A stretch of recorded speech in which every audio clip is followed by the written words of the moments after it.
Today we'll talk about how can you find your activity on your Talkie app. We're going to figure out the solution or know how you can do that on your app. So you just follow these ways, then it's going to work with you to find your activity.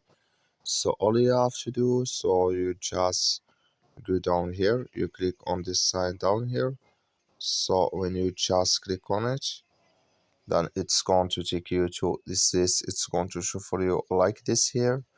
Then all you have to do next, you just go here above activity, just click on it.